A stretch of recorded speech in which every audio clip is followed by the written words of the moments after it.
Unahin po muna natin ang ating pong interview kay Attorney Joel Ruiz Butuyan. Siya po ay isa sa mga kababayan din po natin na accredited lawyer ng International Criminal Court. Magandang araw ho sa inyo, Attorney, at welcome po sa Bombo Radio Philippines. Si Bombo Genesis po ito at thank you for joining us sa Bombo Radio Philippines. Kamusta ho kayo? Ang huling balita ho namin ay yun pong mga biktima ho na humahabol po para makibahagi sa confirmation of charges hearing. That was about 2 weeks ago. Ano na po mga development po ngayon dyan sa inyo pong pagtutok sa kinakarap na kaso nitong si dating Pangulong Rodrigo Duterte, Attorney? Merong 303 na application forms na naisubmit sa ICC, no? Ito ay yung mga biktima na nag-a-apply na mapayagang mag-participate sa confirmation hearings na mangyayari sa September 23 hanggang 26. Classify na ng Opisinang Victims Participation and Reparation Section yung mga victims na to. Merong Group A, ito yung sa tingin nila siguradong ma-approve, no? Mayroong Group B na siguradong hindi ma-approve.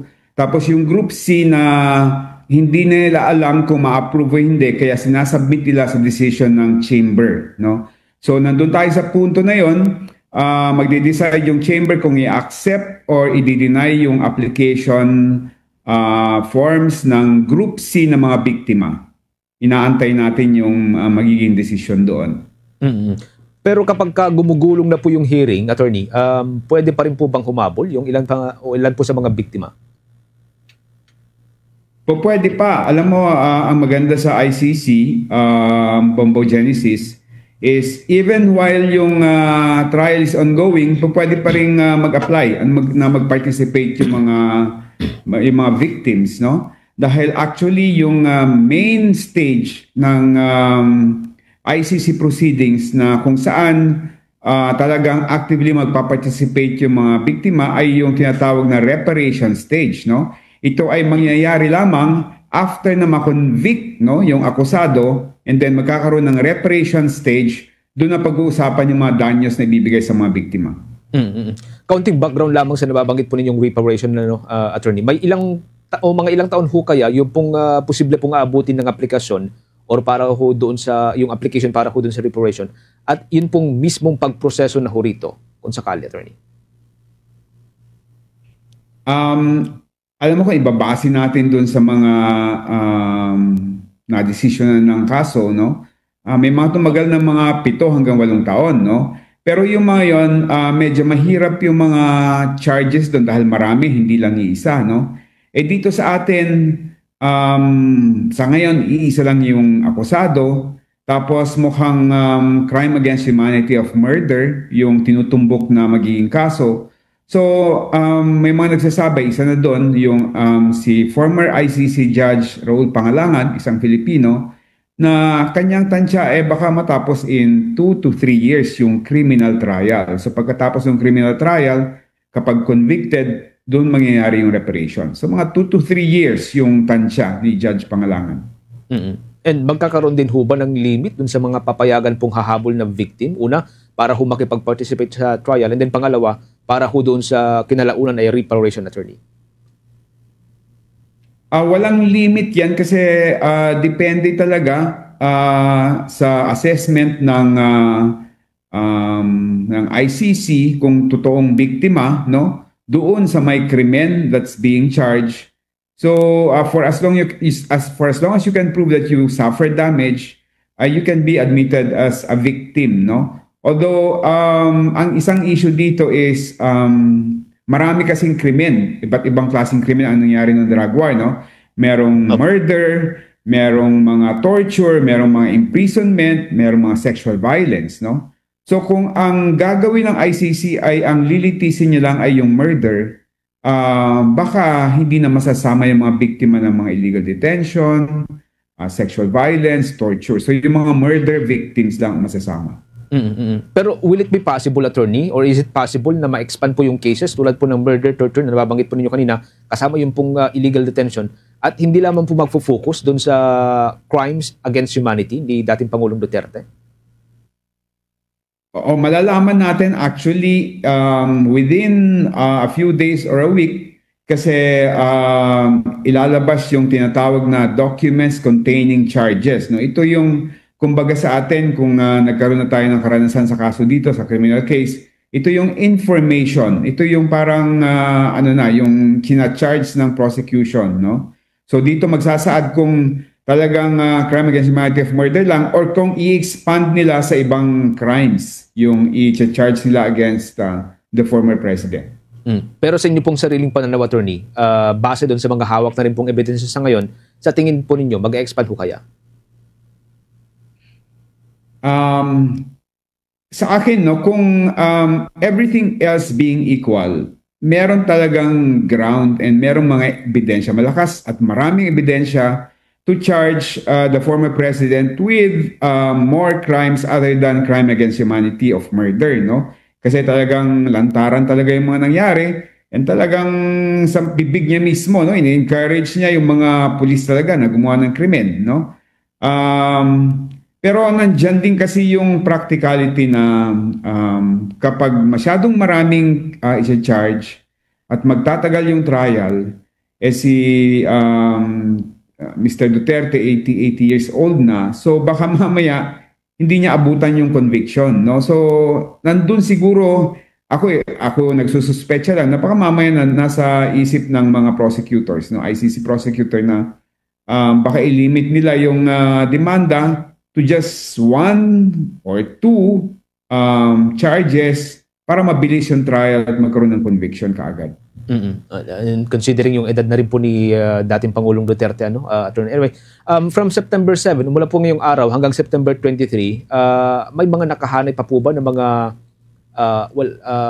matatawag na significant judicial process bago po yung September 23 hearing, Attorney? Marami yung mga nakasalang, no, for resolution ng chamber, no. Unang-una, yun nga, magde-decide sila kung papayagan yung mga applicant victims na maging na mag-participate, no, sa confirmation hearing. Pangalawa, magde-decide din yung chamber kung mag-a-appoint sila ng victims counsel, no. Dahil sa ngayon yung in-house counsel ng ICC ang tumatayong victims counsel, pero nasa proseso yung pagpipili ng magiging counsel na hindi dun sa may in-house, no? So may mga private counsels diyan na po pwedeng mag-apply, no? Pangatlo, nandiyan yung request for interim release ni Mr. Duterte. Hindi pa rin nadidesisyonan yan, no? Although nagsagutan na yung lahat ng partido, so nakasubmit na lahat yung mga argumento. Tapos, pang-apat, nandiyan din yung challenge to jurisdiction. Yung parang sinasabi ng defense na hindi na miyembro ang Pilipinas at the time na nagsimula yung preliminary investigation, so wala ng jurisdiction yung ICC. Yung issue na yan, didesisyonan din yan. No?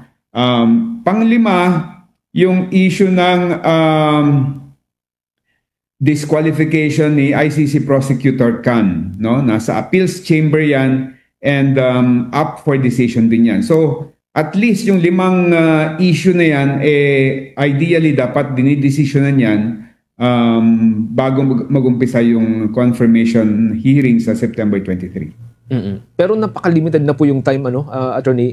Pwede bang mag-proceed ang September 23 hearing or yung nakatakdang hearing nang hindi po nadedesisyonan lahat or ilan sa mga ito, kung sakali? Oo, yung interim release po, pwede namang, kasi yung interim release po, pwede i-consider yan on a yearly basis, no? Po pwede silang mag-apply on a yearly basis, so po pwedeng mag-extend yan beyond yung confirmation hearing. Yung disqualification ni Mr. Khan po pwede rin after yan, kasi naka-leave naman si Mr. Khan, wala naman siyang pakialam ngayon dito sa may, sa nangyayaring proceedings ngayon sa Pilipinas, no? Ang pinaka-importante diyan yung challenge to the jurisdiction of the ICC, no? Kasi ideally, didesisyonan yan ng chamber, kasi kung sasabihin nilang walang jurisdiction, dapat hindi na magtutuloy yung confirmation hearing, no? Kung sasabihin naman may jurisdiction, talaga magtutuloy talaga yung confirmation hearing. Doon sa nababanggit po ninyo kanina na pagpili po ng Filipino Counsel Attorney, balikan ko lamang po ito. Paano pag halimbawa, napili ho ang sino man sa inyong 5 na accredited ng International Criminal Court or kayo po mismo, personally, ready ho ba tayo dito, Attorney?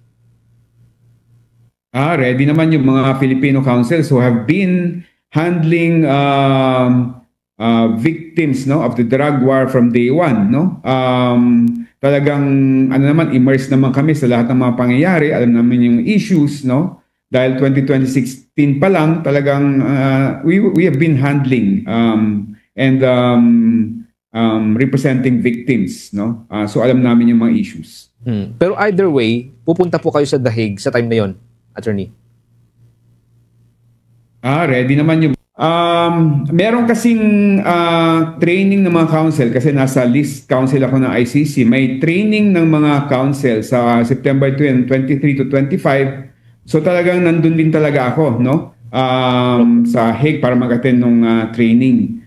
So kung hindi mariresolve yung mga issue tungkol sa counsel, pwede naman ako manood doon. Okay, one last follow-up na lamang, Attorney, bago ho namin kayo pakawalan sa ating linya.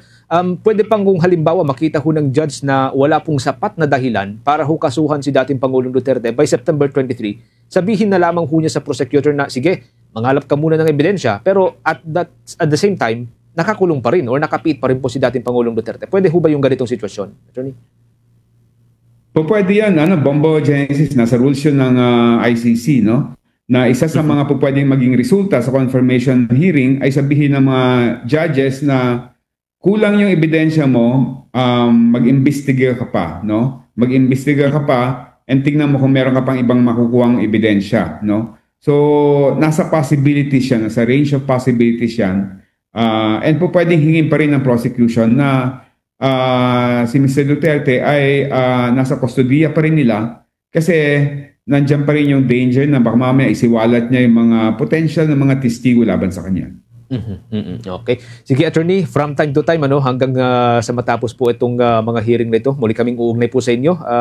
Of course, sa inyo pong sariling free time. Maraming salamat at siguro panghuli kung nais pa po natin mag-iwan ng message sa mga kababayan po natin, lalo po sa mga drug war victim, Attorney.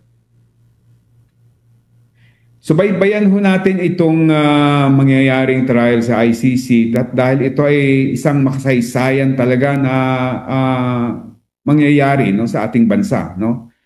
For the first time, magkakaroon ng trial sa isang international court, no? Laban sa isang kababayan natin, no, na naging leader, naging pangulo, no? At sa isang parte ng ating kasaysayan na ang daming namatay. Kung sinasabi ko nga ito yung parang, kumbaga, ito yung ating naging Nazi Germany period, no? Sa dami ng pinatay. At hindi makakuha ng hustisya ng ating mga kababayan sa mga lokal na justice system natin. Kaya kailangan nating idulog sa International Criminal Court. At ngayon, magiging patas yung laban at sana ay makamit na ng ating mga kababayan yung hustisya na matagal na nilang inaasam-asam. Okay. Attorney, maraming salamat ho sa inyo. Agyaman kami kada kayo, Attorney. Thank you. Salamat. Agyaman. Si Attorney Joel Ruiz Butuyan, magkakabombo, isa po sa 5 ng mga Pilipino na accredited lawyer ng International Criminal Court.